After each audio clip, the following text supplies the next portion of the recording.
ഒരു brain death certify ചെയ്തിട്ടുള്ള ഒരു പേഷ്യൻറ്റും ഇതുവരെ ലോകത്തിൽ തിരിച്ചു വന്നിട്ടുള്ള ചരിത്രമില്ല.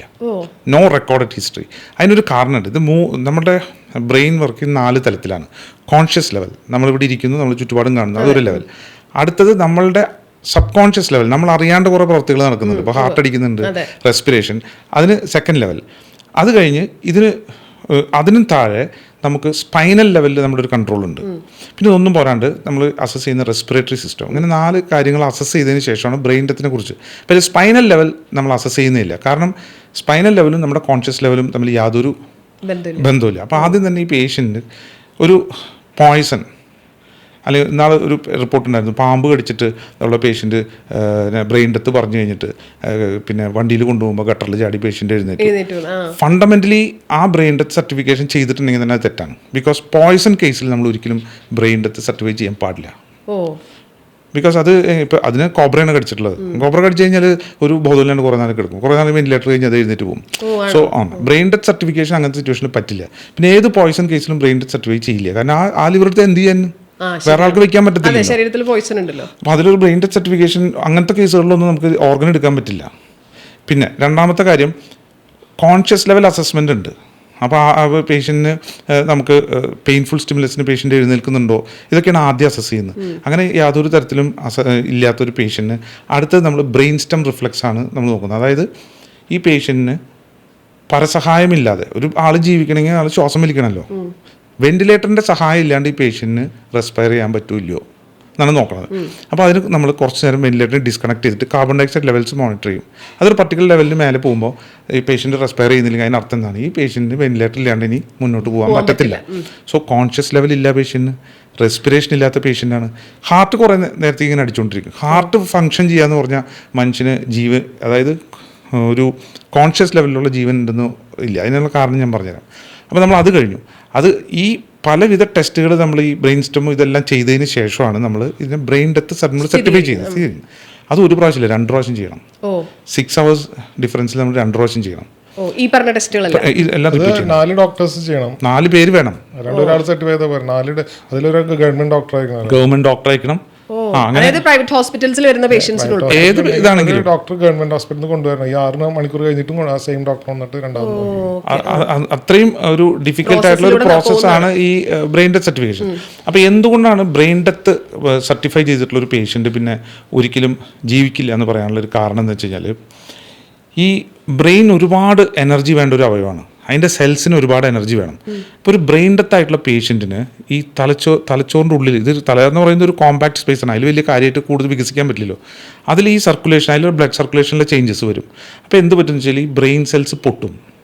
അപ്പോൾ ബ്രെയിൻ സെൽസിൻ്റെ അവിടുത്തെ കാരണം ബ്രെയിൻ സെൽസിൻ്റെ സാധാരണ സെൽസിൻ്റെ ഉള്ളിലേക്ക് സോഡിയം കാര്യമായിട്ടുണ്ടാവില്ല.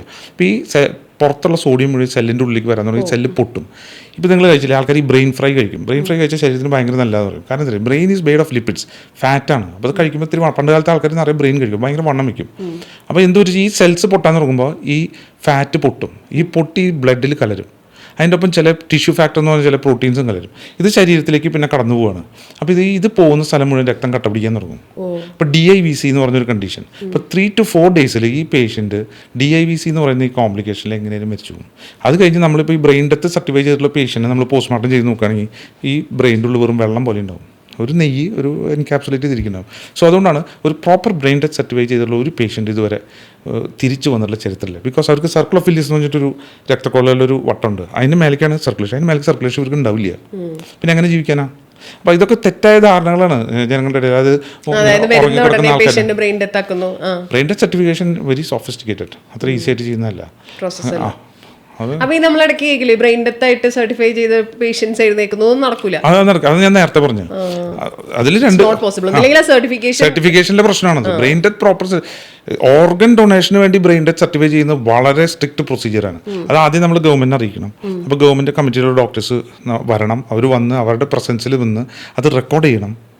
1 പ്രാവശ്യം ചെയ്താൽ പോരാ, 2 പ്രാവശ്യം ചെയ്യണം. എന്നിട്ടാണ് നമ്മൾ ഡൊണേറ്റ് ചെയ്യുക, ഡൊണേഷന് നമ്മൾ ഓർഗൻ എടുക്കുന്നത്. അല്ലാണ്ട് അത്ര പെട്ടെന്നൊന്നും ഓർഗൻ എടുത്ത് കൊടുക്കാൻ പറ്റില്ല. അത് വളരെ സോഫിസ്റ്റിക്കേറ്റഡ് പ്രൊസീജിയറാണത്.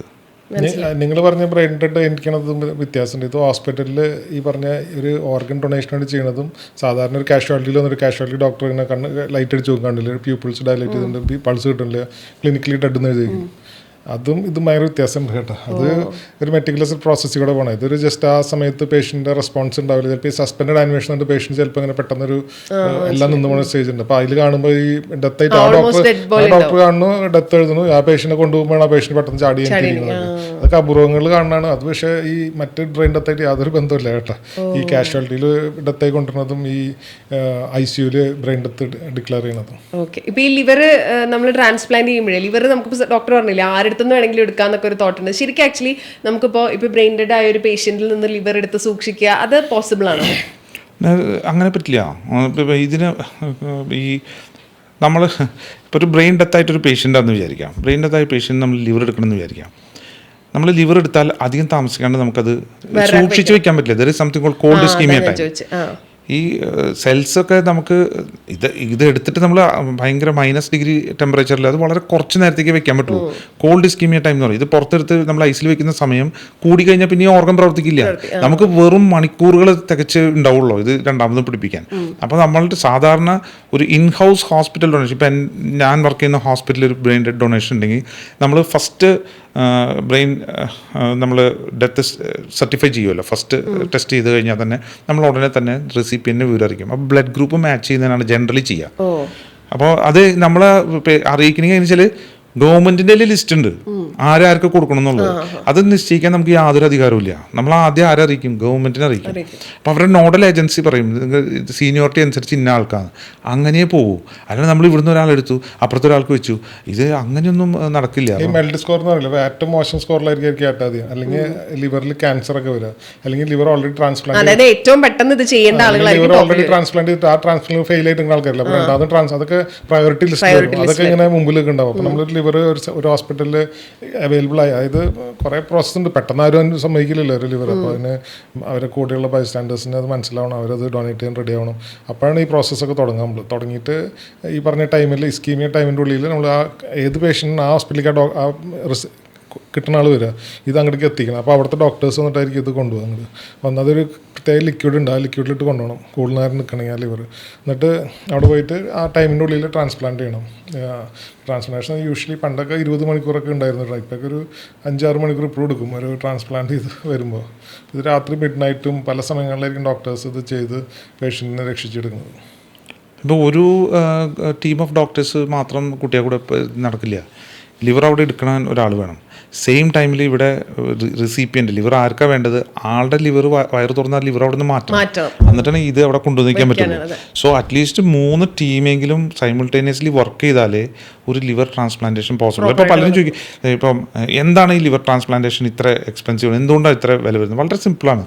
അതായത് ഇപ്പോൾ നമ്മൾ 2 തരത്തിലാണല്ലോ. ഒന്നില്ലെങ്കിൽ ഒരാളുടെ പകുതി കരളെടുക്കുക, അല്ലെങ്കിൽ മരിച്ച ഒരാൾ മുഴുവൻ കരൾ കൊടുക്കുക. ഒരാളുടെ പകുതി കരളെടുക്കുന്ന ഒരു അവസ്ഥയിൽ 2 ഓപ്പറേഷൻ തിയേറ്റർ നമ്മൾ സൈമിൾട്ടേനിയസ്ലി സ്റ്റാർട്ട് ചെയ്യുന്നു.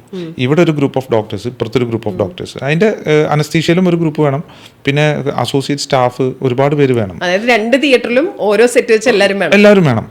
എന്നിട്ട് നമ്മൾ ഇവിടുന്ന് ഡൊണേഷൻ പകുതി ലിവർ നമ്മൾ എടുക്കുന്നു. അത് ആ സമയം കൊണ്ട് മറ്റേ ലിവർ മൊത്തം എടുത്ത് മാറ്റുന്നു. പിന്നെ ഈ ലിവർ നമ്മൾ ആ എടുത്ത് മാറ്റിയ ഭാഗത്തേക്ക് വെക്കുന്നു. അപ്പോൾ in effect 3 set of doctors, അല്ലെങ്കിൽ ഇത് 2 കഴിഞ്ഞാൽ പിന്നെ മൂന്നാമത് ഇംപ്ലാന്റേഷൻ എന്ന് പറഞ്ഞൊരു സംഭവം വരുന്നുണ്ട്. അതൊരു 4-5 hours അതെടുക്കും. സോ ഇതാണ് ലിവർ ട്രാൻസ്പ്ലാന്റ് ഒരു പ്രൊസീജിയർ. അതിൽ ഇപ്പോൾ പിന്നെ കോസ്റ്റിൻ്റെ കാര്യം പറഞ്ഞു. ഇപ്പോൾ ഒരു പകുതി ലിവർ എടുക്കാമെന്ന് വിചാരിക്കുക. അപ്പോൾ ഏകദേശം ഒരു 500-700 ഗ്രാമൊക്കെയാണെന്ന് വിചാരിക്കുക. 700 ഗ്രാം ലിവറിന് നമ്മൾ എടുത്ത് ഈ ലിവർ എടുത്ത ഉടനെ തന്നെ ഇതിന് പെർഫ്യൂസ് ചെയ്യുന്ന ഒരു ഫ്ലൂയിഡ് കയറ്റണം. ആ ഫ്ലൂയിഡ് 1 ലിറ്ററിന് വില 35,000 മേലെയുണ്ട്. 1 ലിറ്റർ. അപ്പോൾ പകുതി ലിവറിന് ഏകദേശം 3 ലിറ്റർ ഫ്ലൂയിഡ് വേണം അത് പ്രിസർവ് ചെയ്ത് വെക്കാനായിട്ട്. അപ്പോൾ ഏകദേശം 1 ലക്ഷം രൂപ ഫ്ലൂയിഡിന് മാത്രമേ. പിന്നെ ഈ ആർട്ട് ഇത് രണ്ടും കൂടെ തുന്നി പിടിപ്പിക്കണം എന്ന് പറഞ്ഞാൽ ഈ 4 മില്ലിമീറ്റർ 3 മില്ലിമീറ്റർ രക്തക്കൊള്ളാണ്. ഒരു സൂച്ചറിന് വില 800 രൂപയാണ്. ഒറ്റ ടൈയേ ചെയ്യാൻ പറ്റുള്ളൂ. അപ്പോൾ ഒരു അനസ്റ്റമോസിസ് വരുമ്പോൾ തന്നെ രൂപ എത്രയായി?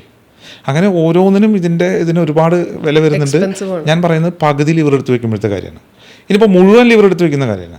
മുഴുവൻ ലിവർ ടെക്നിക്കലി ഞങ്ങൾക്ക് ചെയ്യാൻ കുറച്ചും കൂടെ എളുപ്പമാണ്. കാരണം വലിയ ലിവറാണ്, അപ്പോൾ രക്തക്കുഴലുകളുടെ വലിപ്പം കൂടുതലാണ്, തുന്നി പിടിപ്പിക്കാൻ എളുപ്പമാണ്. പക്ഷേ ഇവിടെ 3 ലിറ്ററാണ് ഉപയോഗിക്കുന്നത്. അവിടെ എത്ര ലിറ്റർ ഉപയോഗിക്കണം ഇതൊന്ന് കിട്ടണമെങ്കിൽ? അത് മാത്രമല്ല, മൊത്തം ബോഡിയിൽ ഫ്ലൂയിഡ് സർക്കുലേറ്റ് ചെയ്തിട്ട് ഏകദേശം ഹാർട്ടും എല്ലാത്തിനും കൂടെ ഒരുമിച്ച് ഫ്ലൂയിഡ് ഇട്ടാലേ നമുക്ക് ഈ അവയവം മുഴുവൻ എടുക്കാൻ പറ്റുള്ളൂ. അങ്ങനെ ഇത് എടുത്തു കഴിഞ്ഞാൽ നമ്മൾ ആദ്യം ഒന്ന് ഇൻസ്പെക്ട് ചെയ്യുക. എല്ലാ ലിവറും എടുക്കാൻ പറ്റില്ല. ഇപ്പോൾ ഫാറ്റുള്ള ഒരു ലിവറാന്ന് വിചാരിക്കുക, അത് വെച്ച ഫംഗ്ഷൻ ചെയ്യില്ല. അതായത് ചെറിയ രീതിയിൽ ഫാറ്റി ലിവർ ആണെങ്കിൽ 30% മേലെ ഫാറ്റ് ഉണ്ടെന്ന് വിചാരിക്കുക ഒബ്സർവേഷനിൽ, അതും വെച്ചിട്ട് ഒരു കാര്യമില്ല, വെറുതെ വെക്കാന്ന് പറയും. എടുത്ത് എക്സാക്ട്ലി ആ എടുത്ത് വെറുതെ. അപ്പം നമ്മളിപ്പം ഒരു പേഷ്യൻറ്റിന് ഇപ്പം ലിവർ കൊടുക്കാൻ നമ്മൾ ചിലപ്പോൾ ആരെങ്കിലും ഒരു ഡൊണേഷൻ എന്ന് വിചാരിക്കാം, നമ്മൾ ഇവിടുന്ന് കഷ്ടപ്പെട്ട് അവിടെ പോകും, അവിടെ പോയി വയറ് തുറന്ന് ഈ ലിവറൊക്കെ നോക്കി വലിയ കുഴപ്പമില്ലെന്നില്ല എന്ന് തോന്നി നമ്മൾ പെർഫ്യൂസ് ചെയ്യാം. അപ്പോൾ ഒരു 5-6 ലിറ്റർ ഫ്ലൂയിഡ് കൊടുത്തിട്ട് പെർഫ്യൂസ് ചെയ്യുന്നു. ഇത് കൊണ്ടുവന്ന് നമ്മൾ ബയോപ്സി ചെയ്യും. ബയോപ്സി ചെയ്യുമ്പം ഫാറ്റിൻ്റെ കണ്ടൻറ്റ് കൂടുകയാണെങ്കിൽ അത് നമ്മൾ ഡിസ്കാർഡ് ചെയ്യേണ്ടി വരും. സോ ആ ഒരു കോസ്റ്റും കൂടെ അടുത്തതിൽ പേഷ്യൻറ്റിനെ ആഡ് ചെയ്യുമല്ലോ. ഇപ്പം ചിലർക്ക് 2-3 പ്രാവശ്യം പോയി ലിവറൊക്കെ എടുത്താലാണ് ഒരു ഓപ്റ്റിമൽ ലിവർ ആൾക്ക് കിട്ടുക. അതല്ലാതെ ഈ സിനിമകളിലും ഈ വാരികളിലും എഴുതുന്ന പോലെ പോയി ഉടനെ എടുത്ത് ഒരാളുടെ ഇങ്ങനെ എടുത്ത് അത് അങ്ങനെ ഒന്നും എടുത്തു വയ്ക്കാൻ പറ്റുന്ന ഒരു അവയവമേ അല്ല ലിവർ. അവൻ അതിൻ്റെ സത്യം. മനസ്സിലായി. ഈ ലിവർ ഇപ്പം നമ്മൾ ഇപ്പം ഈ അടുത്ത് നമ്മുടെ സലിം കുമാർ സാറ് പണ്ട് ലിവർ ട്രാൻസ്പ്ലാന്റ് ചെയ്തതാണ്, പിന്നെ അങ്ങോട്ട് ഹെൽത്തി ആയിട്ട് നടക്കായിരുന്നു. പിന്നെ ഇവർക്ക് ഇതുകൊണ്ടുണ്ടാവുന്ന, അതായത് ഒരു ലിവർ ട്രാൻസ്പ്ലാന്റ് ചെയ്ത് കംപ്ലീറ്റ്ലി ഓക്കെ ആയി നടക്കുന്ന ഒരു പേഷ്യന്റിന് പിന്നെ ഉണ്ടാവാൻ സാധ്യതയുള്ള പ്രശ്നങ്ങൾ എന്തൊക്കെയാ? ഈ സലിം കുമാറിന്റെ കാര്യം ഞാൻ പറയാം. പുള്ളി ഒരു 5 വർഷം മുമ്പാണ് ലിവർ ട്രാൻസ്പ്ലാന്റ് ചെയ്തത്. അത് ലിവർ സിറോസ് വന്ന് ഫെയിലായി പുള്ളിക്ക് ട്രാൻസ്പ്ലാന്റ് ചെയ്യുന്നു. പക്ഷെ ഇപ്പൊ മരിച്ചത് അതായിട്ടല്ല, ലിവർ നന്നായിട്ട് പെർഫെക്റ്റ് വർക്ക് ചെയ്യുന്നുണ്ടായിരുന്നു. ആണോ? വേറെ കണ്ടീഷൻ കാരണമാണ് മരിച്ചത്. ഓ ആണല്ലേ, ലിവറിന്റെ പ്രശ്നം കൊണ്ടായിരുന്നില്ല. ലങ് ഫെയിലറും അങ്ങനെ പല പ്രശ്നങ്ങളായിട്ടാണ്. ഓ, അപ്പൊ ഈ ലിവർ സിറോസ് വന്നാൽ അല്ലെങ്കിൽ ലിവർ ട്രാൻസ്പ്ലാന്റ് ചെയ്ത് കഴിഞ്ഞാൽ പിന്നീട് അവർക്ക് വരാൻ സാധ്യത ഇൻഫെക്ഷൻ പോലുള്ള കാര്യങ്ങളൊക്കെ, അതല്ലാണ്ട് പിന്നെ വരാൻ സാധ്യതയുള്ള പ്രശ്നങ്ങൾ എന്തൊക്കെയാ? അതായത് ഞാൻ നേരത്തെ പറഞ്ഞില്ല, ഏറ്റവും നല്ല ട്രാൻസ്പ്ലാന്റുകളിൽ ഒന്നാണ് ലിവർ ട്രാൻസ്പ്ലാന്റ്. ഈ ലിവർ ട്രാൻസ്പ്ലാന്റ് കഴിഞ്ഞു എന്ന് വിചാരിക്കാം, വീട്ടുകാർക്കൊക്കെ ഭയങ്കര സന്തോഷമായിരിക്കും. വേറെ ഒന്നുമില്ല, ഇവർ ഭയങ്കരമായിട്ട് ഭക്ഷണം കഴിക്കാൻ തുടങ്ങും. കാരണം ഈ ലിവർ കുറേ നാളെ ഈ ലിവർ ഇങ്ങനെ ഫങ്ഷൻ ചെയ്യാണ്ടേ ശരീരം ആകെ കൂടെ ഇങ്ങനെ ഒരു ദാരിദ്ര്യ അവസ്ഥയിൽ പോയിരിക്കുകയാണ്. അത് കഴിഞ്ഞ് പുതിയ ലിവർ കിട്ടുമ്പോൾ ശരീരം ഭയങ്കര ഹാപ്പി ആയിരിക്കും. So they start eating more, ഭയങ്കരമായിട്ട് ഭക്ഷണം കഴിക്കും. 30% ഓഫ് പീപ്പിളിനോ അവർ മരിക്കുന്നത് ഹാർട്ട് അറ്റാക്ക് കൊണ്ടാണ്. എന്തുകൊണ്ട് വെച്ചാൽ കഴിച്ച് ശരീരത്തിൽ ഫാറ്റിൻ്റെ അളവും ബാക്കിയെല്ലാം കൂടെ കൂട്ടിയിട്ട് കാർഡിയക് ഡിസീസ്. ലിവർ ഭയങ്കര ഇൻട്രസ്റ്റിംഗ് ഓർഗനാണ്, ഭയങ്കര നല്ല രസം. പിന്നെ ട്രാൻസ്പ്ലാന്റ് മുമ്പുള്ള ആളും ട്രാൻസ്പ്ലാന്റ് കഴിഞ്ഞിട്ട് ഒരു 6 മാസം കഴിഞ്ഞ് കാണുമ്പോൾ നമുക്ക് മനസ്സിലാവില്ലേ, ഫോട്ടോ വെച്ച് നോക്കണം. പ്രസവം കഴിഞ്ഞ് വന്ന പോലെ ഇരിക്കും അല്ലേ, പ്രസവ ശുശ്രൂഷ കഴിഞ്ഞ് വന്ന പോലെ. പേഷ്യൻസ് ചിലപ്പോൾ ഒരു കൊല്ലം കഴിഞ്ഞിട്ട് ഡോക്ടറിന് മനസ്സിലായി. ശരിയാണ് കേട്ടോ, കാരണം ഈ ലിവർ സിറോസ് ഒക്കെ ഉള്ള ആളുകൾ അവർക്ക് ഈ ഒരുവിധ സാധനങ്ങളൊന്നും കഴിക്കാൻ പറ്റുന്നുണ്ടാവില്ലല്ലോ പ്രോപ്പറായിട്ട്, വയറിന്റെ പ്രശ്നങ്ങൾ അതൊക്കെ ആയിട്ട്. ഇതങ്ങോട്ട് മസിൽ വീക്ക്നെസ്, പിന്നെ ഫേഷ്യൽ ഡാർക്ക്, മൊത്തം ഡാർക്കായി പോകും. പിന്നെ ആകെ മുടി കൊഴിഞ്ഞ് ആകെ ഒരു വീക്ക് ലുക്ക്, സ്കിന്ന് ഡീഹൈഡ്രേറ്റ് ഇങ്ങനെയൊക്കെ ആയിട്ട്. പക്ഷെ ഇതൊക്കെ കഴിഞ്ഞ് back to normal reason is body is shifting from catabolic metabolism to anabolic metabolism. അതായത് ലിവർ സിറോസിസിൽ നമ്മുടെ ശരീരത്തിൽ പ്രോട്ടീനൊക്കെ ഉപയോഗിക്കും. അപ്പോൾ നമ്മുടെ ശരീരം ആകെ വീക്കായി പോകും. അപ്പോൾ പിന്നെ ആൻഡ്രക്സിയ, ഭക്ഷണം കഴിക്കാൻ പറ്റാത്ത അവസ്ഥ, ഇതൊക്കെ ഉണ്ടാവും. അവിടെ നിന്ന് പുതിയ ലിവർ വയ്ക്കുമ്പോൾ ഡൈജഷൻ കറക്റ്റ് ആയിരിക്കും. നമുക്കൊരു പോസിറ്റീവ് ബാലൻസ് ആണ് പിന്നെ ബോഡിക്ക് വരുന്നത്. അപ്പോൾ അത് ആനബോളിക്, ബോഡി റീകൺസ്ട്രക്ട് ചെയ്യുന്ന ഒരു സ്റ്റേജ്. ആനബോളിക് ഫേസിലേക്ക് പേഷ്യൻറ്റിനെ തള്ളിവിടുകയാണ്, ഭയങ്കര ഹാപ്പി ആയിരിക്കും. അപ്പോൾ ജനറലി ലിവർ ട്രാൻസ്പ്ലാന്റേഷൻ കഴിഞ്ഞ് കഴിഞ്ഞാൽ, അതുപോലെ ഈ അക്യൂട്ട് റിജക്ഷൻ, ഈ വെച്ച ഉടനെയുള്ള റിജക്ഷനുകളുണ്ട്, അതൊന്നും ലിവറിനെ സംബന്ധിച്ചൊരു വിഷയമേ അല്ല. കാരണം ആ റിജക്ഷനെ അതിന് തരണം ചെയ്യാൻ സാധിക്കും. കാരണം ഇത് പിന്നെയും വളർന്നുകൊണ്ടിരിക്കുകയാണ്, സെൽസ് നശിച്ചാലും പിന്നെയും ഡിവൈഡ് ചെയ്തുകൊണ്ടിരിക്കുക. ക്രോണിക് റിജക്ഷൻ വരും, കുറേ നാളിന് ശേഷം വരുന്ന റിജക്ഷൻസ്, അങ്ങനത്തെയാണ് ജനറലി പ്രോബ്ലം ഉണ്ടാവുള്ളൂ. പിന്നെ വളരെ റയറായിട്ട് ഈ ചില മാലിഗ്നൻസി, ചില ക്യാൻസേഴ്സ്, അങ്ങനത്തെ ചില വൈറൽ ഇൻഫെക്ഷൻസ്, അങ്ങനെയൊക്കെ ചില പ്രശ്നങ്ങൾ. പിന്നെ ഇതൊന്നും അല്ലാണ്ട് ബേസിക്കലി ഇപ്പം ഒരു ആൽക്കഹോളിക് പേഷ്യൻ്റ്, അതായത് ഭയങ്കരമായിട്ട് മദ്യപിക്കുന്ന ഒരു പേഷ്യൻറ്റ്, പുകവലിക്കുന്ന ഒരു പേഷ്യൻറ്റ്, അവർക്ക് ട്രാൻസ്പ്ലാന്റ് ചെയ്ത് അവർ മരിക്കുന്നത് ചിലപ്പോൾ ഇതുകൊണ്ടൊന്നും ആയിരിക്കില്ല. അവർ അറ്റാക്ക് കൊണ്ടോ സ്ട്രോക്ക് കൊണ്ടോ അങ്ങനെ എന്തെങ്കിലും കാരണങ്ങളെ കൊണ്ടൊക്കെ ആയിരിക്കും മരിക്കുന്നുണ്ടാവും. Liver transplant gives very good results provided നല്ല ഇതിൽ ചെയ്ത് ആ ഒരു ആദ്യത്തെ ഒരു 3 months ഒന്ന് കടന്നു കിട്ടിക്കഴിഞ്ഞാൽ പിന്നെ ഇവരെ കണ്ടാൽ മനസ്സിലാവില്ല. അതായത് കംപ്ലീറ്റ്ലി ബാക്ക് ടു നോർമലോ. പിന്നെ സ്റ്റീറോയിഡ് ഇല്ല. ഈ ലിവർ ട്രാൻസ്പ്ലാന്റേഷൻ ഏറ്റവും വലിയ പ്രത്യേകത എന്തുകൊണ്ട് ഇത്രയും നന്നായി പ്രവർത്തിക്കുന്നത് വെച്ചാൽ, സാധാരണ നമ്മൾ കിഡ്നിയൊക്കെ വയ്ക്കുന്ന പ്രതിരോധശേഷി കുറയ്ക്കാനായിട്ട് സ്റ്റീറോയിഡ് കൊടുക്കും. സ്റ്റീറോയിഡ് ശരീരത്തിൽ പലവിധ പ്രതിരോധശേഷി കുറയ്ക്കുന്ന നമ്മുടെ ബോഡി അതിനെ റിജക്ട് ചെയ്യുന്നത്. ഇത് പിന്നെ സ്റ്റീറോയിഡ് ഫ്രീ ഇമ്മ്യൂണോ സപ്രഷനാണ്. That makes lot of difference. അതെങ്ങനെയാ വെച്ചാൽ സ്റ്റീറോയിഡ് ഉള്ളവർക്ക് പുറത്തിറങ്ങുമ്പോൾ മാസ്ക് വയ്ക്കണം, ഇൻഫെക്ഷൻ വേഗം വരാൻ സാധ്യത. ഇതാവുന്നില്ലല്ലോ, ഇത് ടാക്കോലിമസ് ഒക്കെ വെച്ചിട്ടാണ് നമ്മൾ മാനേജ് ചെയ്യുന്നത്. ടാക്ക് വയ്ക്കുമ്പോൾ വെച്ച് കഴിഞ്ഞാൽ പേഷ്യൻറ്റ് സാധാരണ പോലെ എഴുന്നേറ്റ് വലിയൊരു മാസ്ക് അതിൻ്റെ ഒന്നും ആവശ്യം വരുന്നില്ല. ഒരുവിധം ഇൻഫെക്ഷൻസ് ഒക്കെ പുതിയ ലിവർ താങ്ങിക്കോളും. അൺലൈക്ക് ബാക്കിയുള്ള ഓർഗൻസ്, ഇപ്പോൾ കിഡ്നിയും ഇതൊക്കെ ഇൻഫെക്ഷൻസ് ഒന്നും അങ്ങനെ താങ്ങില്ല. ഇത് ലിവർ ഇത്രയും വലിയ ഓർഗനല്ലേ, അതിന് ഈ ഇൻഫെക്ഷൻ ഒന്നും വലിയൊരു ബുദ്ധിമുട്ടുണ്ടാക്കില്ല. അല്ലെങ്കിൽ അത്രയും മോശപ്പെട്ട ഇൻഫെക്ഷൻ ആയിരിക്കും, അല്ലെങ്കിൽ ജനറലി അത്ര കുഴപ്പമൊന്നും ഉണ്ടാക്കില്ല. ഈ ലിവർ സിറോസിസ് വന്നിട്ടുള്ള ആളുകൾക്ക് അവർക്ക് ഈ പറഞ്ഞതുപോലെ അത് ക്യാൻസർ ആവാനുള്ള ചാൻസസ് കംപ്ലീറ്റ്ലി അങ്ങനെ തന്നെയാണ് എല്ലാവർക്കും അങ്ങനെ വരുന്നത്? ചാൻസസ് കൂടുതലാണ്. അത് നമ്മളെല്ലാ ലിവർ സിറോസിസും നമ്മളെല്ലാ 6 മാസം കൂടുമ്പോൾ അൾട്രാസൗണ്ട് ചെയ്ത് നോക്കും. അത് ലിവർ അവർ വിചാരം നോക്കണത് ലിവർ ഇമ്പ്രൂവ് ചെയ്യണ്ടോ ഇല്ല എന്നറിയാം. ഇമ്പ്രൂവ്മെന്റ് നമ്മൾ അറിയണത് ബ്ലഡ് റിസൾട്ട് വെച്ചിട്ട് ഈ പറഞ്ഞ മെൽ സ്കോറും ഇങ്ങനെയൊക്കെ ബ്ലഡ് വെച്ചിട്ട് നമുക്ക് അറിയാൻ പറ്റും. പക്ഷേ അൾട്രാസൗണ്ട് ചെയ്യണത് ഈ ഏർലി ഡിറ്റക്ട് ചെയ്യാൻ വേണ്ടിയിട്ടാണ് ക്യാൻസേഴ്സ്. അപ്പോൾ ഏർലി ചെറുതായിട്ടുള്ള വലുതാവുക. അത് നമുക്ക് ഏർലി ഡിറ്റക്ട് ചെയ്യുന്നത് നമുക്കത് പല അബ്ലേറ്റ് അത് കരിച്ചു കളയാനുള്ള സംവിധാനം, അത് ചുരുക്കി പോകാനുള്ള അതൊക്കെ നമുക്കുണ്ട്. നമുക്ക് ചെയ്യാൻ പറ്റും മെഡിക്കലി. അങ്ങനെ നമുക്ക് സർവൈവൽ കൂട്ടാം.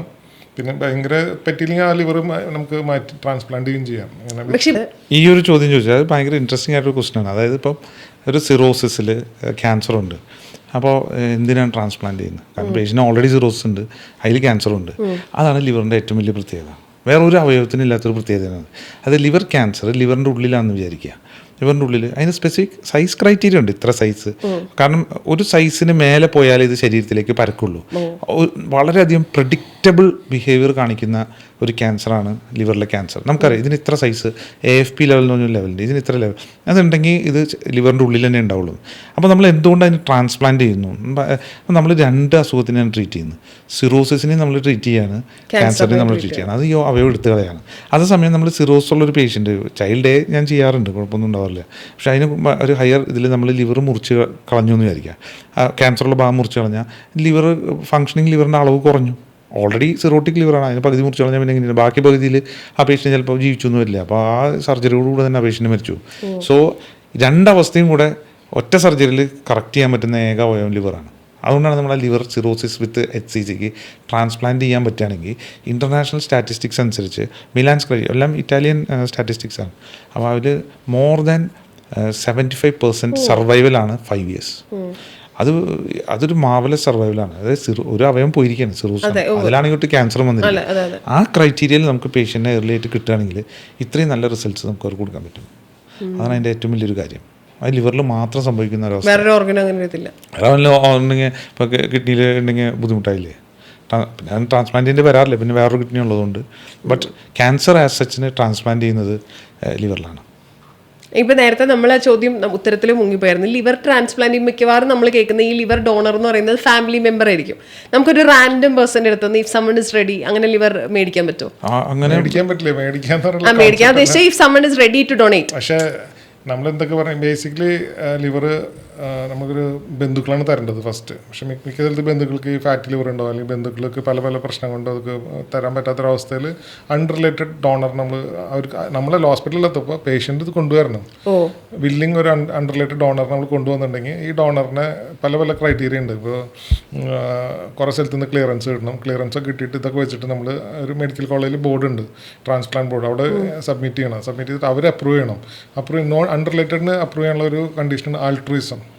ആൾട്രൂയിസ്റ്റിക് ആയിട്ട് അവർക്ക് ലിവർ കൊടുക്കാൻ പറ്റും. ലൈക്ക് ആൾട്രൂയിസം എന്ന് പറഞ്ഞിട്ടുണ്ടെങ്കിൽ എനിക്കൊരു പ്രോബ്ലം ഉണ്ട്, എനിക്ക് ലിവർ തരണം, നിങ്ങൾക്ക് എന്നോട് എന്തോ ഒരു ആഗ്രഹം ഉണ്ട് ഞാൻ ജീവിക്കണം എന്നുള്ളത്. നിങ്ങൾ മനസ്സറിഞ്ഞ് നിങ്ങളുടെ ഒരു ഫിലോസഫിക്കൽ ടേമാണ് ആൾട്രൂയിസം. അപ്പോൾ നിങ്ങളുടെ ഒരു അതായത് വേറെ ഫിനാൻഷ്യൽ ബേർഡൻ ഒന്നും ഇല്ലാണ്ട് നിങ്ങൾ നിങ്ങളുടെ ഒരു ഭാഗം കൊടുക്കുന്നത് ഒരു ആൾട്രൂയിസ്റ്റിക് ഒരു ഇത്. അപ്പോൾ അത് മാത്രമല്ല, ഇപ്പോൾ ഒരു ലിവർ അൺറിലേറ്റഡ് ആൾക്ക് ലിവർ കൊടുക്കാനുള്ള ഒരു പ്രൊവിഷൻ എല്ലാവരും ഈ ആൾട്രൂയിസ്റ്റ് എന്ന് പറഞ്ഞിട്ടാണ് ചെയ്യണത്. അപ്പോൾ ഈ ബോർഡിൽ പോകും, ബോർഡുകാർ അത് അപ്രൂവ് ചെയ്യുമ്പോൾ ഹോസ്പിറ്റലിലേക്ക് ആ പേപ്പറൊക്കെ വരുമ്പോൾ അന്നേരം ചെയ്യാൻ പറ്റുള്ളൂ ട്രാൻസ്പ്ലാന്റ് റിലേറ്റഡിൽ. അപ്പോൾ വലിയൊരു പ്രോസസ്സ് ഉണ്ട്. അത് ചിലപ്പോൾ മാസങ്ങളെടുക്കും ചിലപ്പോൾ ക്ലിയർ ചെയ്ത് വരാൻ. പേഷ്യൻ്റ് ചിലപ്പോൾ സിക്കാവും. പക്ഷെ നമുക്ക് ചിലപ്പോൾ ഫാസ്റ്റ് ട്രാക്ക് ചെയ്യാൻ പറ്റും പല ഇൻഫ്ലുവൻസസ് ഒക്കെ ഉപയോഗിച്ചിട്ട്. അത് വരികയാണെങ്കിൽ ആ ലിവർ നമുക്ക് കൊടുക്കാൻ പറ്റുള്ളൂ ഒരു അൺറിലേറ്റഡ് ആളുടെ. റിലേറ്റഡ് ആൾക്കാർ ഇത്ര ഈസിയാണ്, കുറച്ചും കൂടി ഈസിയാണ്. മറ്റേത് കുറേ കൂടെ പാടാണെന്ന്, കുറേ കൂടെ പ്രോസസ് ഉണ്ട്. പക്ഷെ അവിടെയാണ് ഈ ഇപ്പോൾ പത്രത്തിൽ കണ്ടില്ല അവയവ കച്ചവടം നടന്നു, അവയവ മാഫിയ എന്നൊക്കെ പറഞ്ഞു. അതെന്താ കാര്യം എന്ന് വെച്ചാൽ ഇപ്പൊ നിങ്ങൾ ഡോക്ടേഴ്സിന് കണക്ട് ആവുന്നില്ല. പക്ഷെ നമ്മളാണെങ്കിലും പൈസയുടെ എന്തെങ്കിലും ബുദ്ധിമുട്ട് വരുമ്പോഴേ കിഡ്നി ഒരെണ്ണം കൊടുത്താലോ എന്നൊക്കെ ആലോചിക്കും. ഇത് നമ്മൾ തമാശന് പറയും, പക്ഷെ സീരിയസ് സിറ്റുവേഷൻസ് വരുമ്പോൾ ഇങ്ങനെ കൊടുത്താൽ കാശ് കിട്ടുമെന്ന് ചിലപ്പോൾ ആലോചിക്കുന്ന ആളുകൾ ഉണ്ടാവാം. നമ്മുടെ സിനിമയിലൊക്കെ അങ്ങനെ കാണുമല്ലോ. അപ്പൊ കാശ് കൊടുത്ത് ഈ പരിപാടി ശരിക്കും നടക്കുന്നുണ്ടോ? ഇപ്പോൾ ആൾട്രൂയിസം എന്ന് പറഞ്ഞില്ലേ, അതിലേക്ക് ഒരാൾ പറഞ്ഞിട്ട് ഞാൻ പോയിട്ട് ആൾട്രൂയിസം എന്നിട്ട് ബാക്കിൽ കാശ് വാങ്ങിച്ചാൽ അറിയില്ല. അപ്പോൾ അവിടെ ഒരു മാഫിയ നടക്കുന്നുണ്ടാവും. മാഫിയ അല്ലെങ്കിൽ അതിന്റെ പിന്നിലെ ആൾക്കാരാണ്, അതാണ് ഈ പത്രത്തിൽ പിടിക്കുന്ന ആൾക്കാർ. അതിന്റെ പുറകെ ഇപ്പൊ എന്തെങ്കിലും ഒരു പൈസേൻ്റെ ഒരു ഇത് വരുമ്പോൾ അതിന്റെ പുറകിൽ എന്തെങ്കിലും ഒരു അൺഹെൽത്തി ഒരു പ്രോബ്ലം ഇതുണ്ടാവില്ല. അതില്ല എന്ന് പറയാൻ പറ്റില്ല, അതുണ്ട്. പക്ഷെ ഡയറക്റ്റ്ലി ഹോസ്പിറ്റലുകാർക്ക് ഇൻവോൾവ്മെന്റ് ഉണ്ടാവില്ല, അതിന്റെ പുറകിൽ വേറെ ആൾക്കാരുണ്ടാവും അങ്ങനെ. പക്ഷെ നമുക്ക് പേഷ്യന്റ് കൊണ്ടുവരുന്ന ഒരു ഡോണറാണ് ഹോസ്പിറ്റലിൽ നോക്കുള്ളൂ. ഹോസ്പിറ്റലിനെ സംബന്ധിച്ചിടത്തോളം എന്ന് പറഞ്ഞാൽ ഞങ്ങളെ സംബന്ധിച്ചിടത്തോളം ഞങ്ങൾക്ക് ഏറ്റവും ഉദാത്തമായ ട്രാൻസ്പ്ലാന്റ് എന്ന് പറഞ്ഞാൽ മരിച്ചവരെടുക്കുക എന്നുള്ളതാണ്. ഞങ്ങളെ സംബന്ധിച്ചുള്ള ഏറ്റവും വലിയൊരു സംഭവമാണത്. അത് ഏത് ട്രാൻസ്പ്ലാന്റ് സർജൻസ്. അപ്പോൾ ആൾക്കാർ വിചാരിക്കും ഈ ഡോക്ടേഴ്സൊക്കെ എന്തത് ഭയങ്കരമായ സംഭവം. ഞങ്ങൾ ആരും അങ്ങനെ ചെയ്യില്ല. അതിന് കാരണം എന്തറിയുമോ, ഞങ്ങൾ ഇതിൽ ഏതെങ്കിലും ഇതെല്ലാം സെൻട്രൽ സ്റ്റേറ്റ് ഗവൺമെന്റിനെ അറിയിച്ചാൽ പോരാ, നോട്ട് സെൻട്രൽ ഏജൻസിനെ അറിയിക്കണം. ഒരു ലിവർ നമ്മുടെ ഗവൺമെന്റിനെ അറിയിച്ചിട്ട് കാര്യമില്ല, നമ്മുടെ ഗവൺമെന്റിനെ അറിയിക്കണം, സെൻട്രൽ ഏജൻസിനെ അറിയിക്കണം. അപ്പോൾ ഇത് ഭയങ്കരമായിട്ട് മോണിറ്റർ ചെയ്തുകൊണ്ടിരിക്കുന്ന ഒരു സംഭവമാണ് ഈ ട്രാൻസ്പ്ലാന്റ്. ഏത് ഓർഗൻ ആണെങ്കിലും അതിൽ എസ്പെഷ്യലി നമ്മൾ ഇങ്ങനത്തെ ഡൊണേഷൻ, അതായത് മരിച്ചവരുടെ ഓർഗൻ എടുക്കാന്ന് പറഞ്ഞാൽ ഗവൺമെന്റ് അത് വളരെ നോക്കിക്കൊണ്ടിരിക്കുകയാണ്. എല്ലാ ഇതിന് സ്പെസിഫിക് IAS ഓഫീസേഴ്സ് വരെ ഉണ്ട് നമുക്ക് കേരളത്തിൽ നോക്കാനായിട്ട്. അപ്പം ഞങ്ങളെ സംബന്ധിച്ച് ഞങ്ങൾക്ക് ചെയ്യാൻ എളുപ്പം പേഷ്യൻറ്റിന് ഏറ്റവും നല്ലത് ലിവറിനെ സംബന്ധിച്ച് ഞാൻ പറയുന്നത് മരിച്ചവരുടെ ഒരു ഓർഗൻ എടുത്ത് കൊടുക്കുക എന്നുള്ളതാണ്. അത് മാത്രമല്ല നമ്മൾ ഫുൾ ലിവറാണ് കൊടുക്കുന്നത് പേഷ്യൻറ്റിന്. പെട്ടെന്ന് പേഷ്യൻറ്റ് റിക്കവർ ചെയ്യും. 4 ദിവസം കൊണ്ടൊക്കെ പേഷ്യൻറ്റ് റിക്കവർ ചെയ്യും ഫുൾ ലിവർ കൊടുക്കുമ്പോൾ. പകുതി ലിവറിന് എന്താ പ്രശ്നം വെച്ചാൽ 3 ആഴ്ച മുതൽ 3 മാസം എടുക്കും ഈ പകുതി ലിവർ ഫുൾ ലിവർ ആവാനായിട്ട്. അത് വളരുമല്ലോ. അത്രയും നാൾ പേഷ്യൻറ്റിനെ നമ്മൾ കണ്ണിൽ കൃഷ്ണമണി പോലെ നോക്കേണ്ടി വരും. മറ്റേത് അതില്ല, മറ്റേത് എല്ലാം വളർന്നൊരു നമ്മൾ കൊടുക്കുന്നത്. അപ്പം അത് ഇല്ലാത്ത പക്ഷം അത് നമ്മളുടെ ഇപ്പോൾ ഇവിടെ പലരും പല കോൺട്രവേഴ്സി ഉണ്ടാക്കി, പേപ്പറിൽ അവിടെ കേസ് കൊടുത്ത് ഇവിടെ കേസ് കൊടുത്ത് അത് ചെയ്ത് ഇത് ചെയ്ത് ഇതിൻ്റെ പിന്നിലെ വസ്തുതകൾ എന്താ. കേസ് കൊടുക്കുന്ന ആ സമയത്ത് കോൺട്രവേഴ്സി ഉണ്ടാകുന്ന സമയത്ത് പത്രങ്ങൾ ഇത് മുന്നിൽ കൊടുത്തിട്ടുണ്ടാവും. അതേസമയം കോടതി ഇത് തള്ളിക്കളയുമ്പോൾ ഈ പത്രങ്ങളുടെ ഏതെങ്കിലും മൂലയിലായിരിക്കും ഇത് വെച്ചിട്ടുണ്ടാവുക, എഴുതിയിട്ടുണ്ടാവുക. ജനങ്ങളത് ശ്രദ്ധിക്കില്ല. അപ്പോൾ ജനങ്ങളുടെ മനസ്സിൽ എന്താ കിടക്കുന്നത്, ഇതെല്ലാം വലിയ വലിയ മാഫിയകളാണ്. അപ്പോൾ ഇതിൽ ഞങ്ങൾ ഒരിക്കലും ഇത് ചെയ്യാത്തതിന് കാരണം തരും. ഞങ്ങളിതിൽ എന്തെങ്കിലും രീതിയിൽ ഒരു സർജൻ ഇത് പിടിച്ചു എന്ന് വിചാരിക്കാം. പിടിച്ച് ഞങ്ങളുടെ ഡിഗ്രി ഏതാ ക്യാൻസൽ ചെയ്യാൻ MBBS ഡിഗ്രിയാണ് ഞങ്ങളുടെ ക്യാൻസൽ ചെയ്യുന്നത്. അപ്പോൾ MBBS ഡിഗ്രി ഞാൻ പ്രീ ഡിഗ്രി കഴിഞ്ഞിട്ടാണ് MBBSന് ജോയിൻ ചെയ്തിരിക്കുന്നത്. എൻ്റെ MBBS ഡിഗ്രി ക്യാൻസൽ ചെയ്ത് കഴിഞ്ഞാൽ ഞാൻ ഈ MCHും ലിവർ ട്രാൻസ്പ്ലാന്റും ചെയ്ത ഫെലോഷിപ്പ് എല്ലാം ഇൻവാലിഡ് ആവും. ഞാനൊരു പ്രീ ഡിഗ്രിക്കാരനാണ്, ഞാൻ വല്ല കപ്പലിൻ്റെ വെക്കാൻ നടക്കേണ്ടി വരും. മനസ്സിലായില്ലേ? അപ്പോൾ ഞാൻ ഒരിക്കലും ആർക്കും വേണ്ടി റിസ്ക് എടുക്കില്ല. ഏത് ഹോസ്പിറ്റലിൽ പറഞ്ഞാലും ഏതൊരുത്തനും എനിക്ക് പൈസ തരാമെന്ന് പറഞ്ഞാലും അവൻ എനിക്ക് എത്ര രൂപ തരാൻ പറ്റും? 100 കോടി എനിക്ക് തരും? ഇല്ലില്ല. എത്ര രൂപ തരും? ഇത്രയല്ലേ തരുള്ളൂ. ഇപ്പൊ 100 കോടി തരാന്ന് പറഞ്ഞാൽ എന്നാൽ ശരി എന്തെങ്കിലും അവിടെ അത് വാങ്ങിയല്ലോ. ഇത് അങ്ങനെയല്ലല്ലോ. അപ്പോൾ ഒരു ട്രാൻസ്പ്ലാന്റ് സർജൻസും ഇങ്ങനത്തെ ഏർപ്പാടിന് നിൽക്കില്ല. പിന്നെ ഇപ്പം എന്നോട് അപ്പം അത് ഈ മരിച്ചവരുടെ ഓർഗൻ്റെ കാര്യം അതല്ല, ഇനി മറ്റേ കേസാണെന്ന് വിചാരിക്കുക, അതായത് ആൾട്രോയിസ്റ്റിക് ഡൊണേഷൻ. ഇപ്പം ഇത് നമ്മുടെ കയ്യിലുള്ള സംഭവമല്ല. അത് എന്താ വെച്ചാൽ പേഷ്യൻ്റ് തന്നെ അന്വേഷിച്ച് കണ്ടുപിടിക്കണം ഡൊണേഷന് ആരെങ്കിലും അപ്പോൾ അവർക്ക് സബ്മിറ്റ് ചെയ്യേണ്ട പേപ്പേഴ്സ് നമ്മൾ അവരിൽ കൊടുക്കും. ഇന്ന പേപ്പേഴ്സ് ഫോം ഫില്ല് ചെയ്ത് നിങ്ങൾ തന്നെ പോകണം. എന്നിട്ട് അവർ തന്നെ പോയി കമ്മിറ്റിയിൽ പോയി ഇരുന്ന് അവരവരുടെ വിഷമങ്ങൾ പറഞ്ഞ് കമ്മിറ്റിക്കാരെ സ്ക്രൂട്ടനൈസ് ചെയ്ത് അപ്പോൾ കൊടുക്കാൻ തയ്യാറുള്ള ആളും ഇവരും തമ്മിലുള്ള ബന്ധങ്ങൾ നോക്കി അവർ അപ്രൂവ് ചെയ്ത് അവരൊരു ഗവൺമെൻറ് ലെറ്ററോട് കൂടിയാണ് നമുക്ക് വരുന്നത്. അപ്പോൾ നമ്മൾ നോക്കുമ്പോൾ നമുക്ക് ഇത് മാത്രം നോക്കിയാൽ മതി, ഏത് അപ്രൂവൽ ഉണ്ടോ ഇല്ലോ. അല്ലാണ്ട് നമ്മൾ പോലീസ് എൻക്വയറി നടത്താൻ പറ്റത്തില്ലല്ലോ. ഇയാളെ അങ്ങനെയാണ് റിലേഷനൊന്നും നമുക്ക് അതിലെല്ലാം വളരെ വ്യക്തമായിട്ട് എഴുതിയിട്ടുണ്ടാവും. നമ്മൾ ട്രാൻസ്പ്ലാന്റ് ചെയ്യുന്നു എന്നുള്ളതാണ് നമ്മുടെ ഭാഗത്തു നിന്നുള്ള കാര്യം നമുക്ക് ചെയ്യാൻ പറ്റുള്ളൂ. അതായത് ഇപ്പോഴത്തെ നിയമം അനുസരിച്ച്. പണ്ടൊക്കെ എന്താ നടന്നത് എനിക്ക് വലിയ നിശ്ചയമൊന്നുമില്ല. ഞാൻ പറഞ്ഞു കഴിഞ്ഞ 10-15 വർഷമായിട്ട് ഇവിടെ നടക്കുന്ന കാര്യങ്ങളാണ്. അപ്പോൾ ഇതിലൊക്കെ വലിയ വലിയ കോൺട്രവേഴ്സി ഉണ്ടാക്കുമ്പോൾ എന്താ പ്രശ്നം വെച്ചാൽ ആൾട്രോയിസ്റ്റിക് ഡൊണേഷൻ കൂടുകയാണ്. അതേസമയം നമ്മൾ മരിച്ചവരുടെ ഞാൻ നേരത്തെ പറഞ്ഞല്ലോ ബ്രെയിൻ ഡെത്തിൻ്റെ കാര്യം. ആ ബ്രെയിൻ ഡെത്ത് ജനങ്ങൾ ശരിക്കും മനസ്സിലാക്കുകയാണെങ്കിൽ ഇപ്പോൾ പാശ്ചാത്യ രാജ്യങ്ങളുണ്ട്, അവർക്ക് ലിവർ അവരെടുത്തിരിക്കും. അത് സ്റ്റേറ്റ് ഓൺഡ് പോലെയാണ് പല രാജ്യങ്ങളിലും. നമ്മുടെ ഇവിടുത്തെ പോലെ അനുവാദമില്ല. അവർ ഓൾറെഡി അനുവാദം എന്താ വെച്ചാൽ നമുക്ക് നെഗറ്റീവ് കൺസെന്റ് ആണ്. ഞാൻ മരിച്ചാൽ എൻ്റെ അവയവം എടുക്കാൻ പാടില്ല എന്ന് എഴുതിയാൽ മാത്രമേ എടുക്കാതിരിക്കുള്ളൂ. അല്ലെങ്കിൽ ഓട്ടോമാറ്റിക്കലി ബൈ ഡിഫോൾട്ട് എടുക്കും. അങ്ങനെ വരുമ്പോൾ എന്താ വെച്ചാൽ ഒരു ബ്രെയിൻ ഡെത്ത് ആയിട്ടൊരു പേഷ്യൻറ്റിനെ നമുക്ക് അവർ വില്ലിങ് ആണെങ്കിൽ ഒരു ലിവർ കിട്ടും, 2 കിഡ്നി.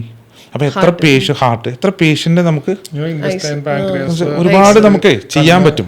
അത് ചെയ്യാൻ പറ്റാത്ത ഇവിടുത്തെ ഡോക്ടേഴ്സിൻ്റെ hands are tied because of all these controversies. ഈ കോൺട്രവേഴ്സികളെ കുറിച്ച് ആരും ഒന്നും പറഞ്ഞ് മനസ്സിലാക്കാൻ ശ്രമിക്കുന്നില്ല. ഇതിൻ്റെ സത്യാവസ്ഥ എന്താണ്? പല രീതിയിൽ നിന്ന് മുതലെടുത്ത് പൈസ ഉണ്ടാക്കുകയാണ്. ഇപ്പോൾ ചിലർ സിനിമ ഇറക്കുന്നു, ചിലർ ലേഖനങ്ങൾ എഴുതുന്നു. അപ്പോൾ അവർക്കൊക്കെ ഒരു സെൻസേഷനലൈസ് ചെയ്യാന്ന് പറഞ്ഞാൽ ഇതിൻ്റെ റാഷണൽ തിങ്കിങ് ജനങ്ങൾക്കൊരു ഇതാണ് ഇതിൽ നടക്കുന്നത്. ഒരു ദിവസം ഒരു പബ്ലിക് ഒരു ഫിഗർ ഞങ്ങളുടെ കൂടെ ട്രാൻസ്പ്ലാന്റ് നിന്ന് കഴിഞ്ഞാൽ അയാൾക്ക് കാര്യം മനസ്സിലാവും, ഇതാണ് ഇവിടെ നടക്കുന്നല്ലേ. അതോടെ തീരും ഈ കോൺട്രവേഴ്സികളൊക്കെ. അതിനാരും തയ്യാറല്ല. ഈ പറയുന്ന പത്രക്കാർ തയ്യാറല്ല. ഈ പറയുന്ന മീഡിയ ആരും ഇതിൻ്റെ പിന്നിൽ എന്താണ് എന്നൊന്ന് അന്വേഷിക്കാനോ ഇവർ ഈ ഡൊണേഷൻ ആഫ്റ്റർ ഡെത്തിനെ കുറിച്ച് അന്വേഷിക്കാനോ ആരും തയ്യാറല്ല. അത് തയ്യാറായി കഴിഞ്ഞാൽ കേരളത്തിലെ ജനങ്ങൾക്ക് ഒരു പ്രത്യേകതയുണ്ട്. അവരൊരു കാര്യം മനസ്സിലാക്കി എന്ന് വിചാരിക്കുക, അത് they are most generous people. അതിലേക്ക് നമുക്ക് എത്തിക്കാൻ പറ്റുന്നില്ല. അത് നമ്മുടെ ഒരു ഫെയിലിയറാണ്. മാധ്യമത്തിന് നല്ല റോളുണ്ട് കേട്ടോ. മാധ്യമത്തിൽ വരുന്ന ആൾക്കാർ അധികം അങ്ങനെ വിഴുങ്ങുന്നത്.